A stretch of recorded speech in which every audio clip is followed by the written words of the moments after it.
10 Habits to be Emotionally Strong. The Stoic Path to Inner Invincibility. Welcome to Stoic Philosophy for Life, where silence builds strength, discipline shapes destiny, and wisdom leads the way. There are moments when the world will bend you. Moments of betrayal, loss, injustice. Times when everything you trusted falls apart. Times when people turn away and chaos surrounds you. In those moments, your emotional strength is not a luxury, it's your lifeline. And yet most people drift through life without ever training it. They train the body, they train skills, they train for wealth, but not for clarity, not for resilience, not for peace. That's where Stoic philosophy becomes essential, not as a set of quotes to admire, but as a discipline to embody, one habit at a time. Because emotional strength is not inherited, it is forged, quietly, deliberately, in the moments when no one is watching. And if you truly desire to become the kind of man who walks through fire without flinching, then you must adopt the habits of the Stoics. Let us begin with Habit 1. Habit 1. Train yourself to pause. Before you react, the strongest man is not the one who strikes first. It's the one who sees the fire inside and chooses not to become it. In every insult, every offense, every unexpected situation, there is a split-second moment, a breath, a space between stimulus and response. The untrained man misses it. He reacts, he shouts, he defends, and then he regrets.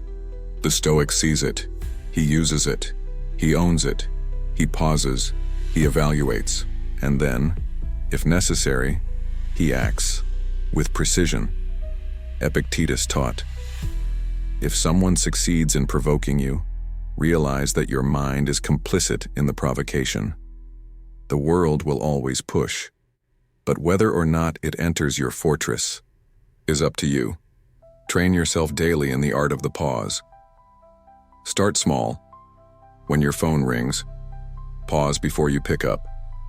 When someone interrupts you, pause before you respond. When your mind wants to jump in, pause and let silence speak. This is not weakness. This is refinement. This is control. Because the man who pauses becomes unpredictable.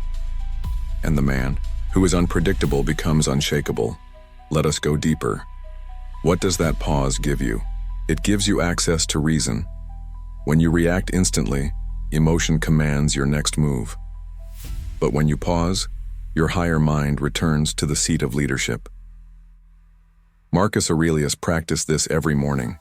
He woke up and said to himself, "Today, I will meet interference, ingratitude, arrogance, dishonesty." He expected the storm. And so when it arrived, he was not moved. That's what the pause gives you: preparation, power, poise, and more than anything, it gives you choice.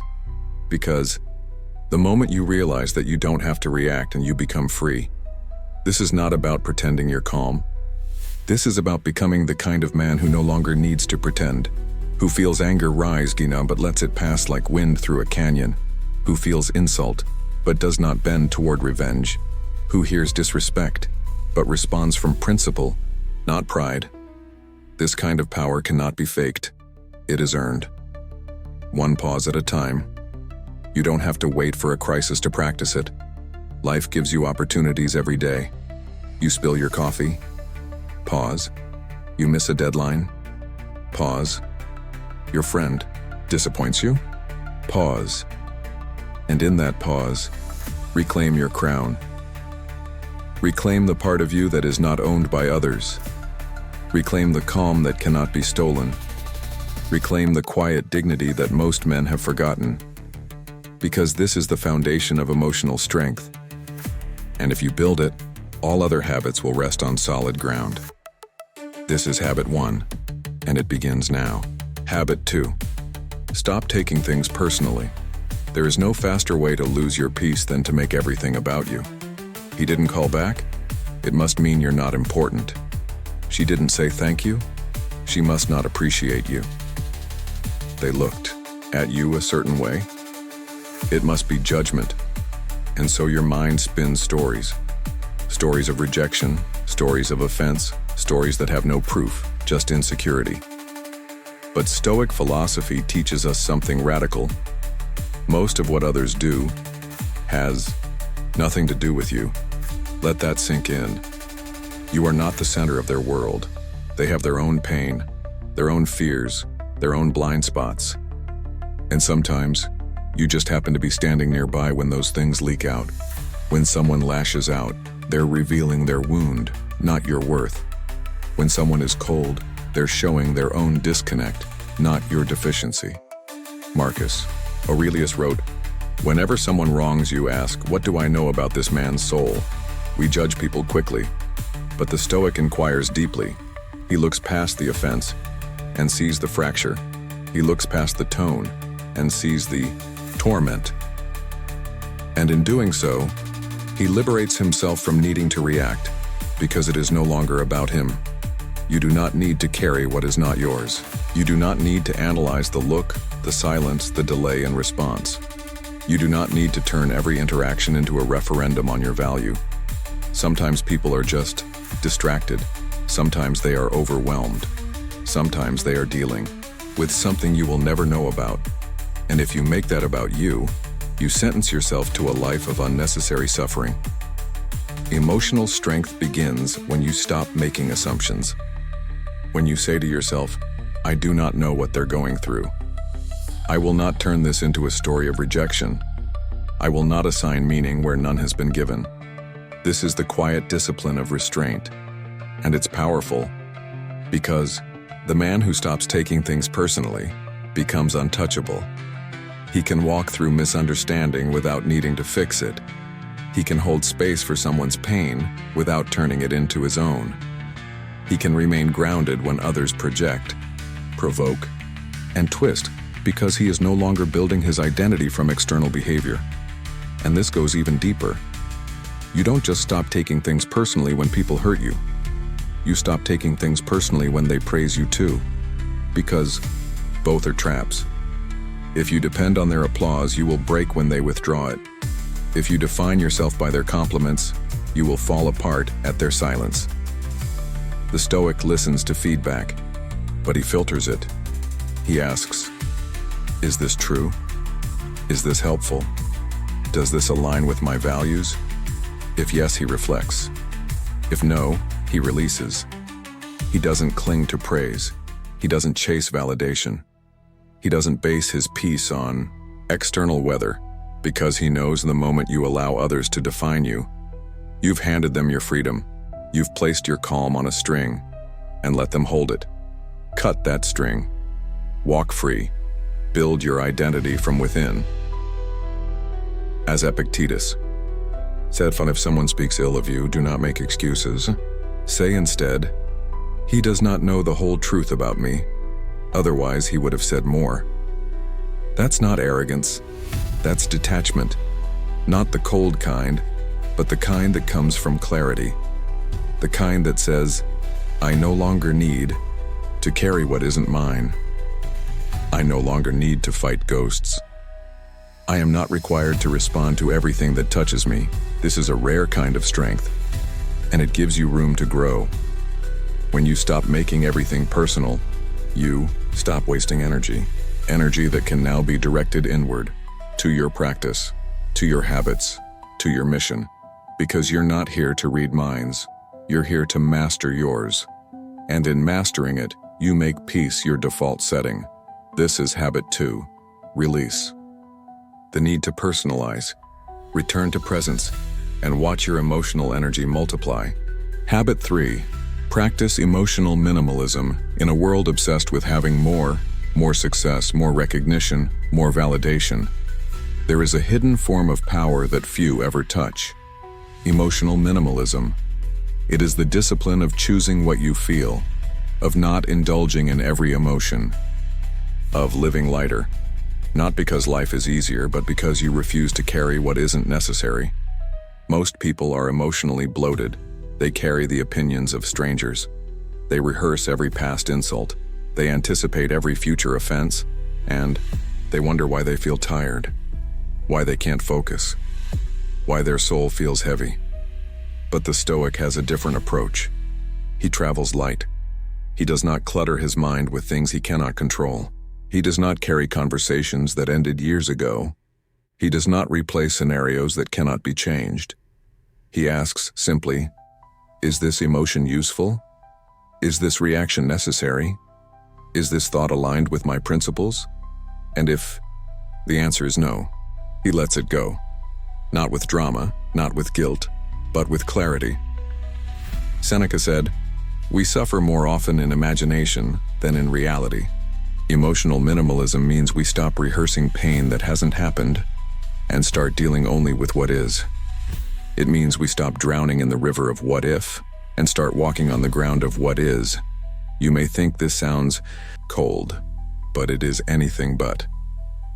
Emotional minimalism is not about suppressing, it's about selecting. It's not about being numb, it's about being exact. The emotionally minimalist man feels deeply, but he does not overindulge. He knows that energy is finite, and that every emotion he chooses must earn its place. He protects his internal space like sacred ground. Let's bring this into practice. The next time you're triggered, stop. Don't ask, "What do I feel?" Ask instead, "Is this emotion useful? Will it serve my mission? Will it lead to wise action? If not, breathe, stand still, and let it pass like a cloud." This is not repression. This is redirection. You're no longer a vessel for every passing storm. You are the gatekeeper, the one who chooses what enters and what doesn't. This is the opposite of what society trains you to do. You are taught to react, to vent, to explode, to process everything out loud in real time. But Stoic philosophy gives you a different way. Reflect, filter, refine. You don't owe the world your emotional display. You owe yourself your discipline. Imagine going through your day with this mindset. Someone insults you, and it bounces off. Someone disappoints you, and you absorb the lesson, not the pain. Someone disagrees with you, and you smile, because you no longer seek approval. This is emotional minimalism in action. You stop collecting the small stones, and because of that, you walk farther, faster, lighter. Let go of the commentary. Let go of the noise. Let go of the need to explain how you feel to everyone. Just walk, silently, deliberately, powerfully. And when someone asks, "Why are you so calm?" you'll know the answer. You've stopped carrying what wasn't yours. You've stopped picking up what you didn't drop. You've stopped absorbing every moment into your identity. This is the clean mind, the focused heart, the clear soul, built not by addition, but by subtraction. You are not weak because you don't express every emotion. You are strong because you've trained your heart to serve, not to rule. You have chosen inner order over emotional indulgence. That is not detachment. It is control, and it is the beginning of everything worth building. Habit 4. Let go of the need for external validation. Emotional fragility begins where self-trust ends. The more your sense of self depends on the opinions of others, the more unstable your peace becomes. The more you chase applause, the more power you give away. And the more power you give away, the weaker you become. You cannot be emotionally strong if every compliment inflates you and every criticism shatters you. The Stoic knows this. He understands that a man is free only when his worth is rooted in something internal, something unshakable. Marcus Aurelius wrote, "Ambition means tying your well-being to what other people say or do. Sanity means tying it to your own actions." So the question becomes, what are you tied to? Are you tied to their approval, to their praise, to their recognition? If so, your emotional stability is leased, not owned. It can be taken from you at any moment. And it will be, because people are fickle. One day they admire your calm. The next they call you distant. One day they praise your discipline. The next they accuse you of being rigid. One day they celebrate your strength. The next they resent it because it reminds them of what they lack. If you rise and fall with their opinions, you will never find peace. You must anchor yourself in something deeper, and that anchor is living by principle. When you do what's right, not what's rewarded. When you hold to your values, even when they're unpopular. When you walk your path, even when no one claps for you. That is emotional freedom. It is not arrogance. It is alignment. You are no longer performing. You are living. You are no longer adjusting your character to fit their comfort. You are becoming who you were meant to be. And in that becoming, you will be misunderstood. That's part of the path. Not everyone wants to see someone walk without needing to be seen, because your quiet strength reveals their dependency on attention. Your calm reveals their chaos. Your detachment reveals their addiction. So let them misunderstand. You don't need to correct the record. You don't need to explain why you no longer attend every argument. You don't need to justify your silence. Let your life be your explanation. Let your results be your reply. Let your peace be your power. And if you find yourself longing for their recognition, remind yourself, what is the cost? Is the applause worth the anxiety? Is the validation worth the vulnerability? Is the spotlight worth the strings attached? The Stoic does not hate approval. He simply refuses to need it. He accepts compliments, but does not chase them. He welcomes recognition, but is not controlled by it. He measures himself not by the reaction of the crowd, but by the clarity of his conscience. And that's rare, because most people have never built that internal scoreboard. They don't ask, was I honest? Was I disciplined? Did I live aligned? They ask, how many likes? How many views?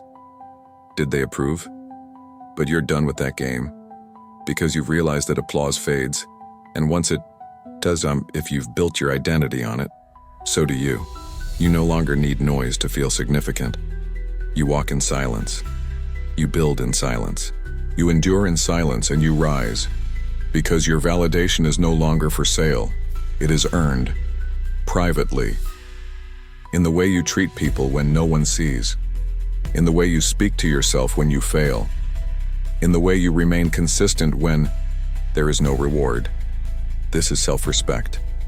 And once you have it, no one can take it. Not even with insult, not even with silence, not even with rejection. Because your roots are now deeper than their opinion. And that is unshakable. Habit 5. Live by principle, not by mood. The average man lives like a leaf in the wind, blown around by emotion, impulse, and momentary desires. One day he's motivated, the next, he's lost. One moment he's disciplined, the next, distracted. He says he wants peace but acts from chaos. He says he wants clarity, but lives by instinct. But the Stoic knows this is not a life of freedom. It's slavery, to emotion, to circumstance, to mood. He chooses a higher path, to live by principle, regardless of mood. This means showing up even when you don't feel like it, holding your word even when it's inconvenient, staying calm even when your instincts scream to explode. This is the heart of discipline, and this is where emotional strength is forged. Marcus Aurelius reminded himself daily, do not waste the remainder of your life in thoughts about others. Focus on what must be done, and do it now. He didn't write that on a good day. He wrote it because he knew bad days would come. He didn't trust his feelings, and he trusted his code. And so must you. Ask yourself, what do I believe in, regardless of mood? What kind of man do I want to be, even when it's hard? What code do I follow when no one is watching? These are not rhetorical questions, they are weapons.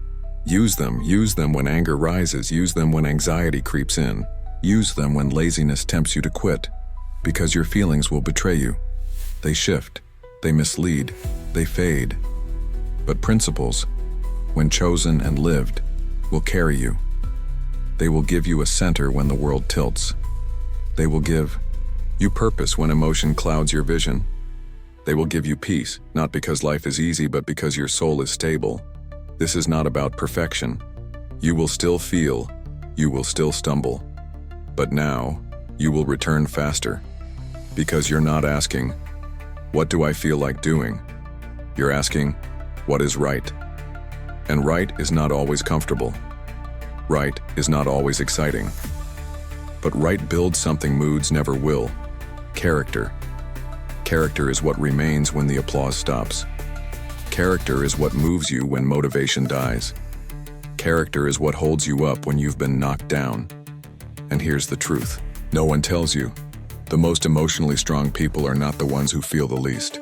They are the ones who act the most in alignment with their principles, regardless of how they feel. They wake up and train, not because they're in the mood, but because it is right. They stay calm in conflict, not because they're naturally peaceful, but because their code demands it.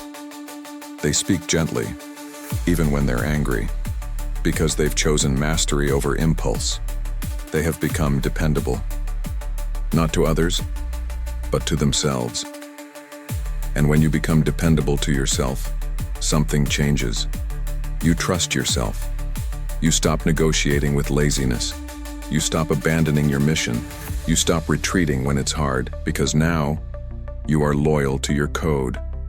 You no longer live by moods. You live by alignment, and that kind of man becomes rare. In a world full of feelings first, opinion first, comfort first people, you have become principle first, and that quietly makes you unstoppable. So the next time you don't feel like showing up, show up anyway. The next time you want to shout, speak with calm. The next time you want to quit, take one more step. Because you are no longer moved by the waves. You are anchored. You are no longer guided by moods. You are governed by reason, and that more than strength, more than talent, more than intelligence is what makes a man great. Habit 6, respond with presence. Not reaction. Emotional weakness is not just anger or fear. It's also distraction, inattention, mental drift. It's the inability to meet life where it's happening, here and now. Most people don't respond to life. They react to it. They react based on assumptions, based on projections, based on past wounds and future worries. Someone says something, and they hear 1,000 old echoes. Someone makes a mistake, and they assume it's intentional. Someone hesitates, and they fill the silence with imagined insult. Reaction is automatic. It's reflexive, and it's dangerous because when you react, you give your present to your past. But the Stoic does something different. He responds from presence, from clarity, from now. This is the art of measured response. The emotional strength to slow down your mind in the heat of the moment and ask, what is really happening? What is the wisest way to act? What would I do here if I was not offended, not afraid, not trying to win? Marcus Aurelius practiced this every day. He said, always define and describe the thing being presented to you. Strip it naked and see it for what it truly is. This means don't just react to tone, understand intention. Don't just react to words, see the context. Don't just react to energy, question its source. Presence is the ability to create that gap between stimulus and action. It is the art of being fully here, not in the next hour, not in yesterday's resentment, not in future fantasy, but here, in this moment, with this person, this breath, this decision, because strength is not found in dominance. It is found in self-possession, to be fully with what's happening without being consumed by it, to see the situation clearly, without coloring it with emotion, to act from depth, not from drama. That is rare, and it is powerful. Imagine walking into every interaction with this presence, not racing to speak, not trying to be heard, but fully grounded, your posture calm, your breath steady, your voice composed, your mind sharp. This is not weakness. This is weaponized clarity. People don't know how to provoke you because you're not predictable, They don't know how to throw you off, and because you're not seeking control. They don't know how to trap you, because you're not chasing ego. You are responding, not reacting. This is not apathy. You still feel, you still care, but you have trained yourself to pause, to investigate, to respond as the strongest version of yourself, not the triggered one. And with practice, you start noticing the shift. You begin to notice the moment you're drifting from presence. You catch yourself replaying old stories, and you return to now. You feel the heat rise, and you breathe before it owns you. Presence becomes your home, and reaction becomes something you used to do. This takes effort. It takes honesty. It takes awareness. But the reward is immense, because when you respond with presence, your relationships change. You stop making people feel attacked. You start making them feel seen. You stop fighting shadows. You start meeting reality. You stop acting from fear. You start moving from principle. And most importantly, you respect yourself more, because you know you showed up with calm, with strength, with discipline. That's what emotional strength is. Not the absence of feeling, but the integration of it, feeling fully, but choosing deliberately, being human, but acting like a master. And presence is how you do that. So train it. Breathe deeply before you speak. Look people in the eyes when they talk. Put your phone down when you're in conversation. Return to your breath when your mind drifts. Make it your default. Make it your anchor. Make it your edge. Because in a world full of emotional chaos, the man who responds from presence becomes a fortress. He becomes a center of gravity. And that, more than loudness, more than cleverness, more than charm, is what commands respect. Habit 7. Master your inner dialogue. Your emotional world is shaped not by what others say, but by what you say to yourself in silence. That inner voice, that constant narrator, that quiet interpreter of every situation. It's not the event that breaks you. It's the story you tell yourself about the event, and if you don't train that voice, it will turn into a critic, a coward, a saboteur. You're not good enough. They don't respect you. You're going to fail. You always ruin everything. Most people hear this voice and believe it. They don't even realize it's optional. But the Stoic does. He doesn't try to silence the voice, he sharpens it. He retrains it. He teaches it to serve truth, not fear. Epictetus taught, first say to yourself what you would be, and then do what you have to do. Notice the order. First, speak to yourself with intention. Then, act accordingly. Because if your internal dialogue is weak, no action will ever be strong enough to compensate. Your emotions are born in your language. You call it rejection, you feel small. You call it redirection, you feel powerful. You call it failure, you feel ashamed. You call it a lesson, you feel composed. So your job is not to fight your feelings directly. It's to shape the inner voice that creates them. That's where emotional strength begins. Let's make it practical. Imagine this situation. You make a mistake in public. The average mind says, everyone saw that, I look stupid, I always mess up. Result, shame, insecurity, withdrawal. Now train the Stoic voice. That was imperfect, like all things, good. Now I get to practice humility. Same event, different. Narration, different outcome. Or someone doesn't text back. The old voice, they're ignoring me, I must not matter. The trained voice, they are living their life. I remain grounded in mine. The voice in your head is not supposed to be a mirror of your fears. It is supposed to be an instrument of your reason. Your inner voice should coach, not criticize. Lead, not loop. Reflect, not react. This voice will not appear overnight. It is forged by repetition, by reflection, by writing, by reading, by catching the old voice mid-sentence and saying, no, not this time. We speak differently now. You interrupt the spiral. You rewrite the line. You restore your center. Because every time you speak with strength inside, you Reduce your need for strength outside, and one day someone insults you and you don't even flinch. Not because you don't feel it, but because your inner voice whispered, "This doesn't define you." You're late to something important, and your voice says, "Breathe, apologize, move forward." You fail, and it says, "We learn, we try again." This is the voice of a master, and you will build it. It will become automatic. It will become default. It will become your edge in a world of emotional noise. Now let's go deeper. The most dangerous inner voice is the one that operates unnoticed. It's not loud, it's quiet, constant, subtle. It sounds like your own thoughts. Why even try? They probably think less of me. It's too late. It always ends this way. These lines aren't shouted, they're whispered. And that's why they're powerful. Your job is to bring them into the light, not to hate them, but to challenge them, to ask, is that true? Who taught me that?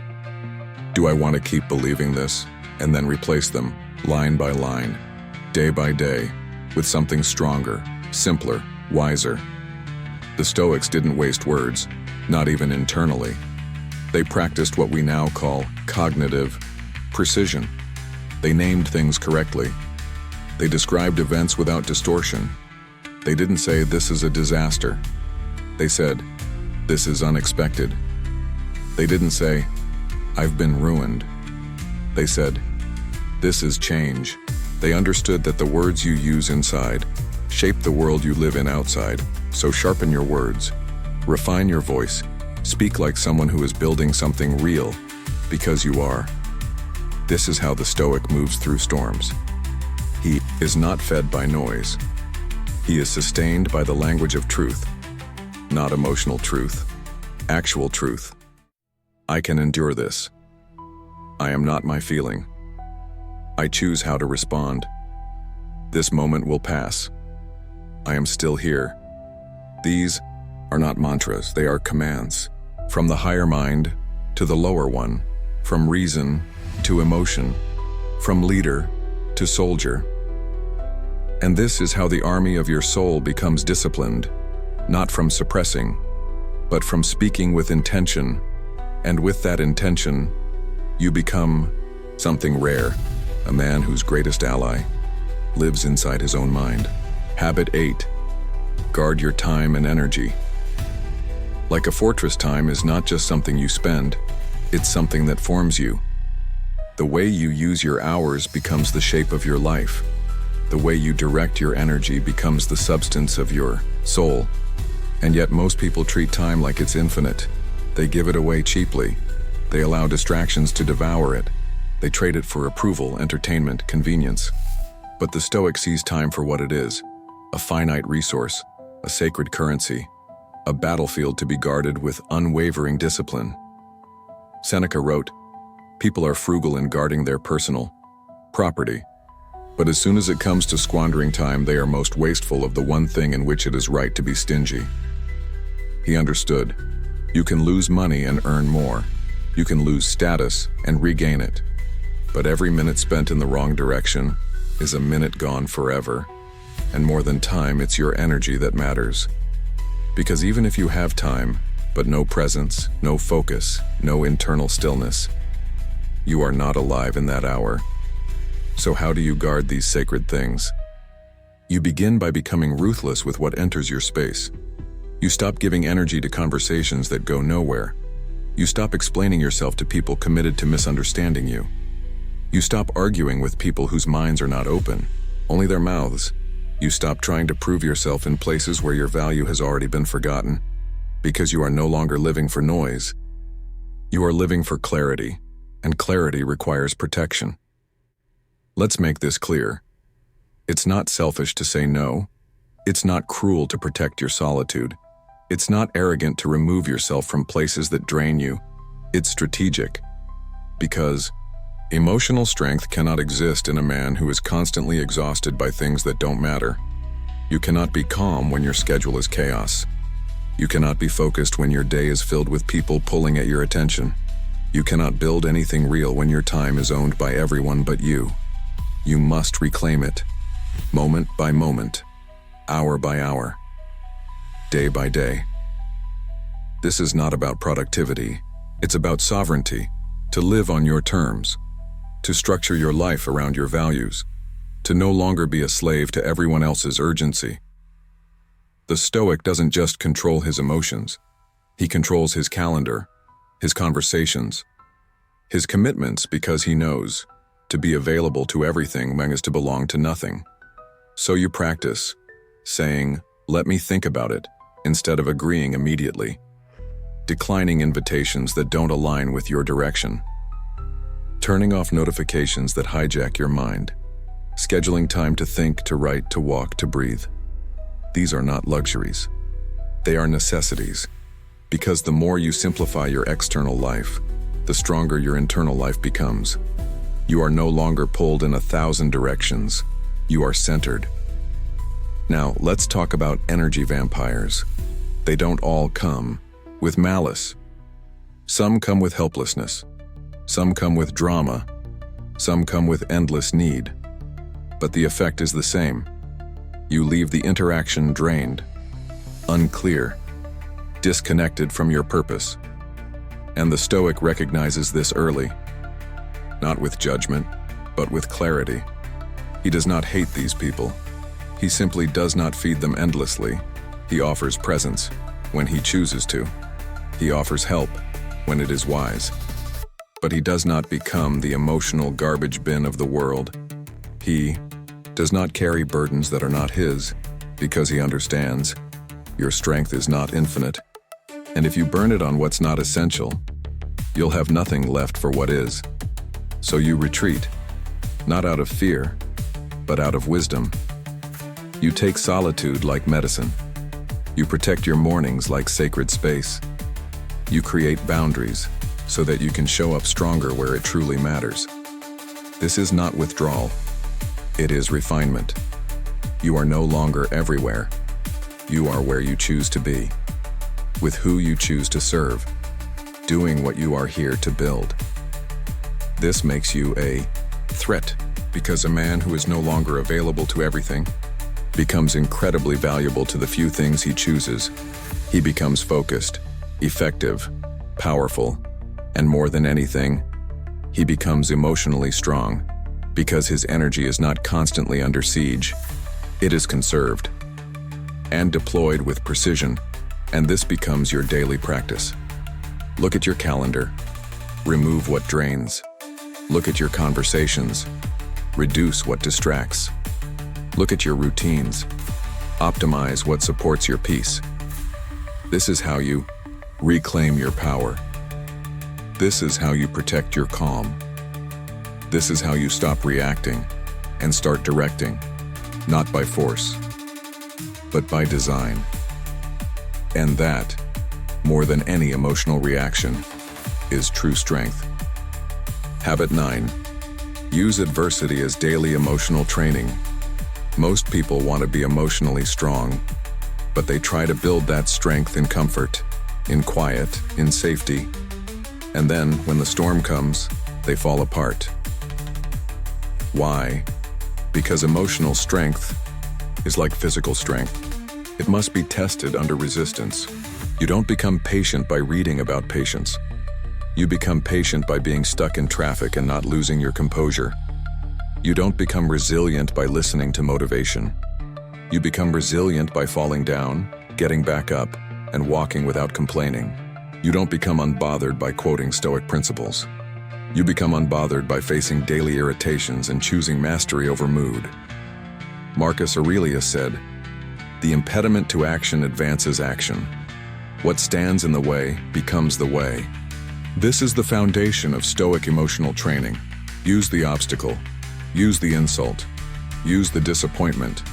Not to justify weakness, but to build calm. This is what separates the Stoic from the reactive man. He doesn't ask, "Why is this happening to me?" He asks, "What is this preparing me for?" That mindset changes everything. Imagine if you began seeing every difficult moment as an invitation to rise, to practice, to refine. You're cut off in traffic. Breathe. You just practiced stillness under tension. Someone speaks with sarcasm. Smile. You just practiced detachment. You feel insulted. Pause. You just practice guarding your peace. The Stoic doesn't need perfect circumstances. He doesn't need a silent retreat. He doesn't need life to go his way, because his training ground is everywhere, and the harder the day, the deeper the training. Now, this doesn't mean you seek pain. Stoicism is not masochism. It means you stop wasting pain. You stop throwing away the gift in difficulty. You stop waiting for life to get easier before you grow. You realize every small discomfort is an opportunity.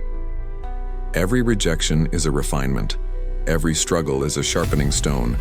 And emotional strength is forged one cut at a time, but only if you stop asking to be spared and start asking to be shaped. Let's make this practical.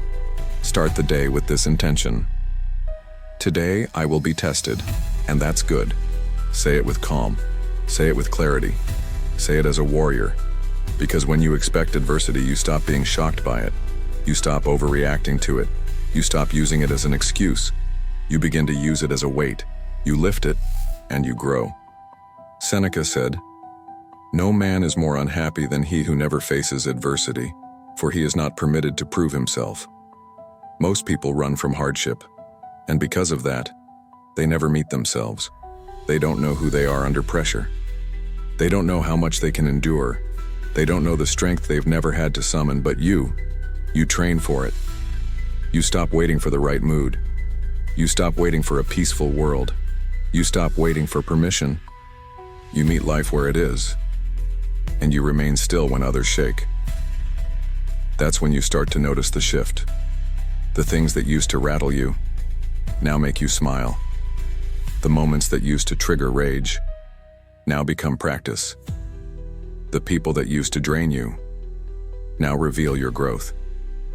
You've rewired your nervous system, not to be numb, but to be neutral, not to suppress, but to see clearly. Because now, adversity no longer controls you.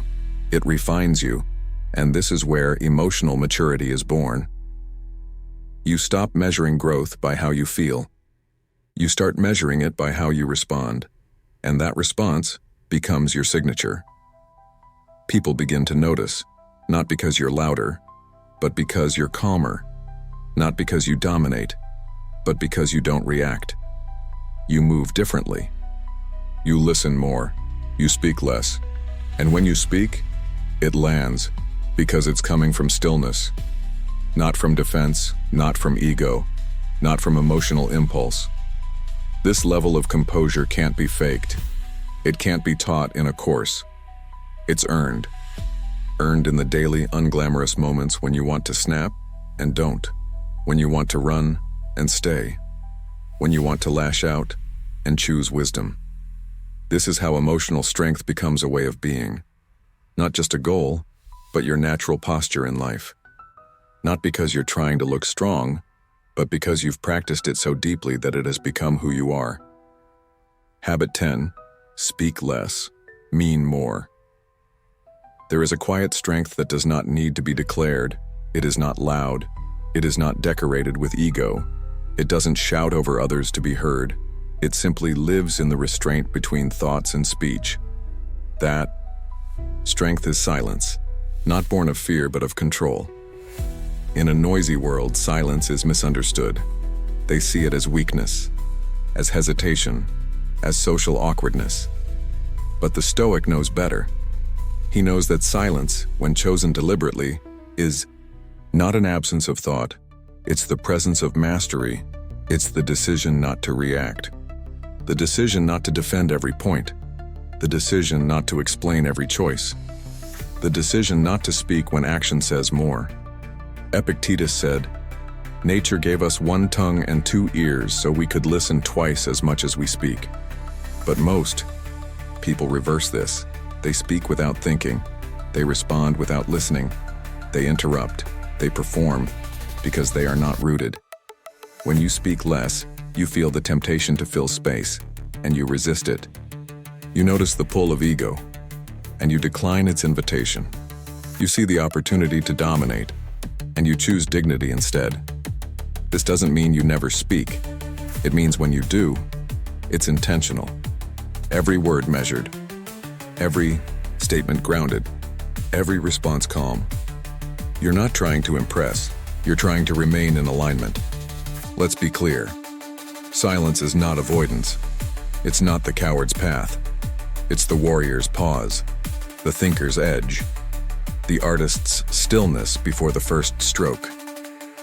When you begin practicing intentional silence, everything sharpens. You start hearing what people are really saying, not just their words. You start noticing patterns in their language, in their fears, in their projections.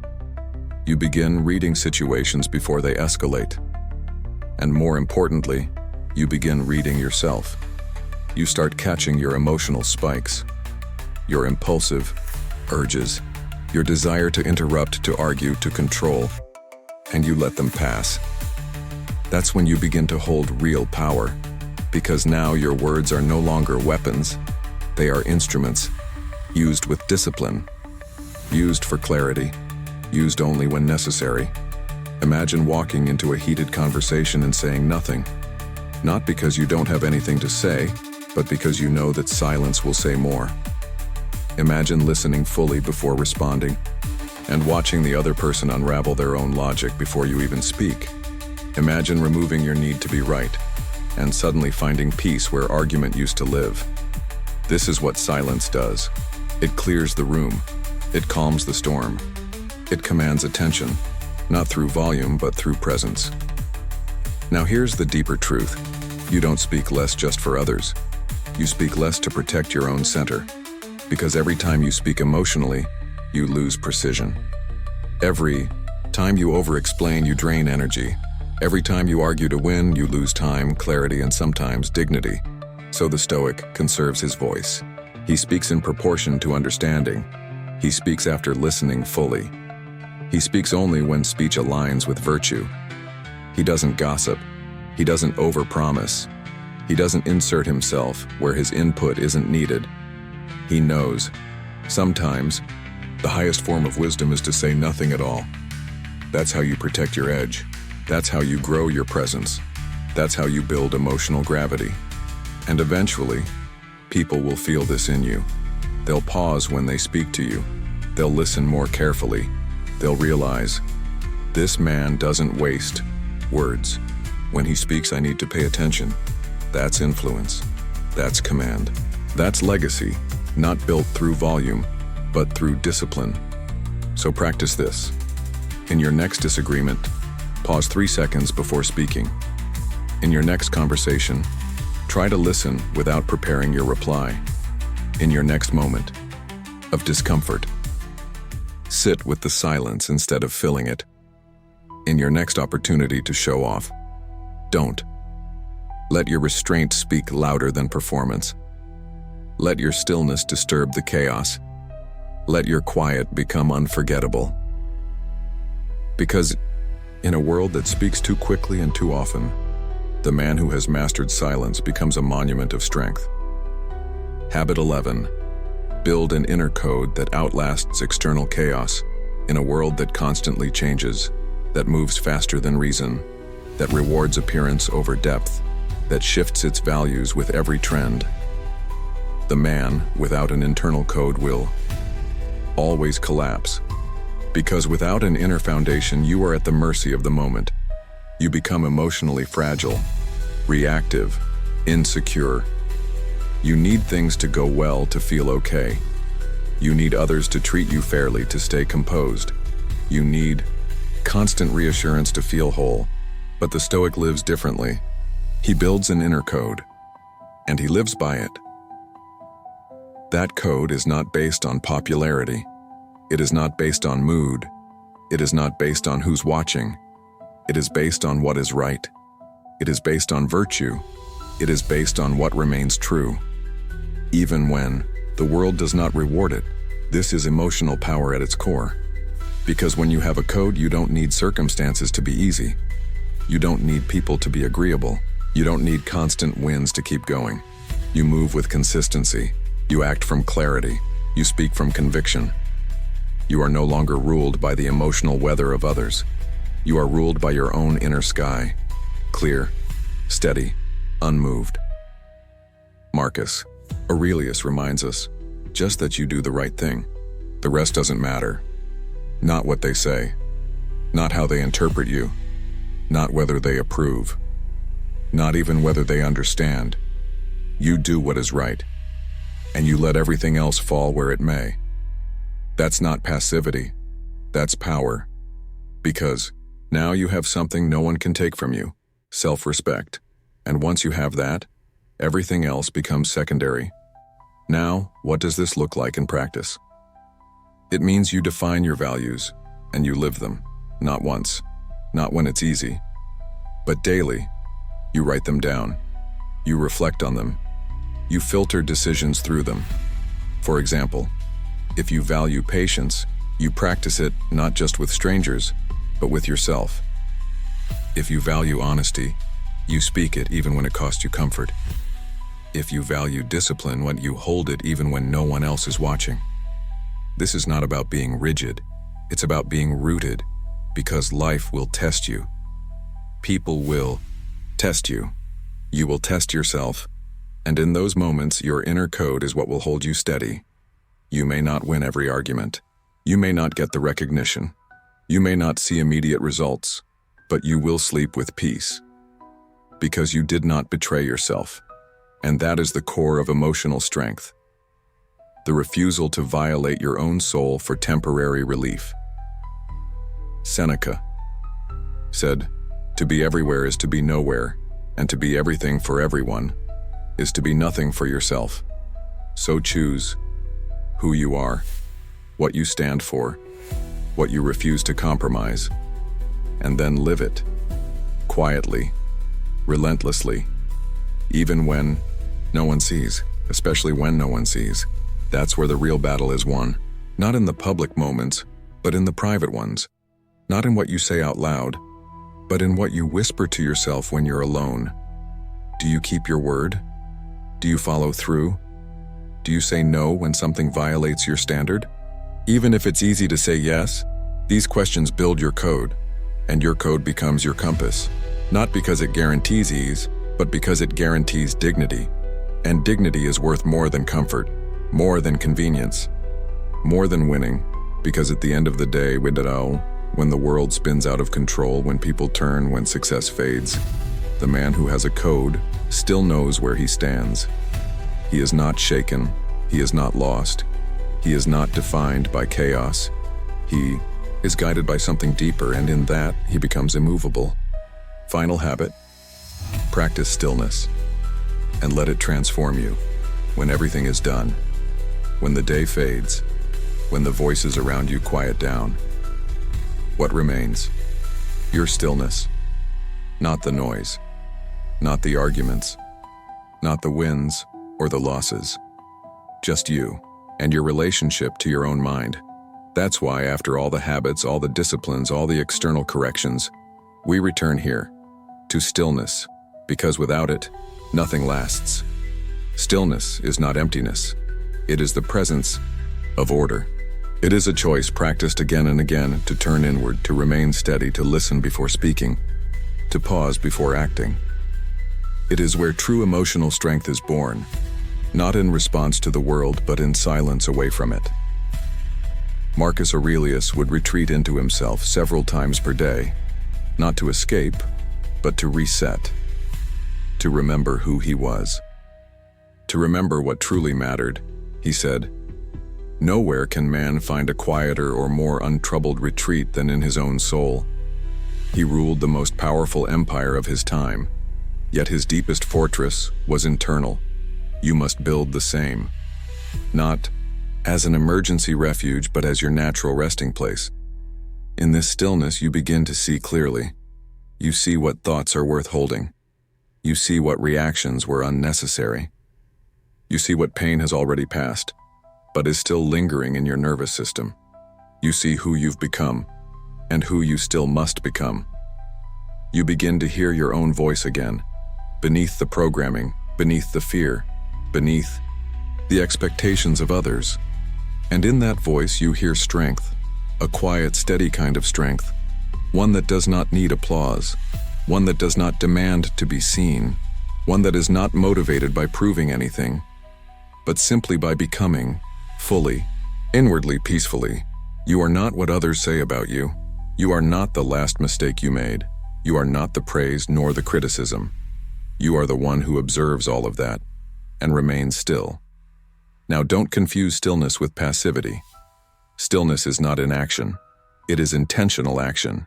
It is focus. It is control. It is knowing that not every fire needs your oxygen. And most importantly, stillness is not a destination. It is a way of walking, a way of deciding, a way of living that slows down your reactions so your wisdom can rise. Let's be honest, the world is loud. It wants you distracted. It wants you reactive. It wants your nervous system on fire. Stillness is rebellion. You take back your attention. You take back your direction. You take back your internal life. And with it, your emotional sovereignty. You no longer chase peace. You choose it. You no longer hope for calm. You cultivate it. And through this stillness, you transform. You begin to move like someone who has nothing to prove.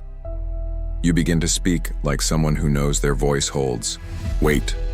You begin to lead, not through force, but through presence. And soon people will begin to feel it. They won't know what it is at first. They'll just know that when you walk in, the room settles. When you speak, they listen. When you are silent, it isn't absence, it is gravity. That's what emotional strength becomes when you've walked the Stoic path deeply, not performance, but presence, not perfection, but power. So what now? You continue. You don't try to master everything overnight. You don't make this about proving your strength. You make this about showing up daily with intention. You fall and you return. You react and then reflect. You forget and then remember. That's the way. You are not here to become invulnerable. You are here to become immovable, inwardly, to develop the kind of composure that can feel everything and still choose the wise response. That is emotional mastery. And it is not reserved for the gifted. It is not reserved for the ancient Stoics in marble statues. It is for you. Right now, in the silence of your choices, in the posture of your breath, in the way you walk through your day, not swayed but steady. So take this path. Live these habits. And let emotional strength become not just something you practice for, but who you are. Let the world remain chaotic. You remain clear. Subscribe to Stoic philosophy for life, where silence builds strength, discipline, shapes destiny, and wisdom leads the way. Because you are no longer chasing the world. You are building something greater within. You are not seeking control. You are becoming the calm,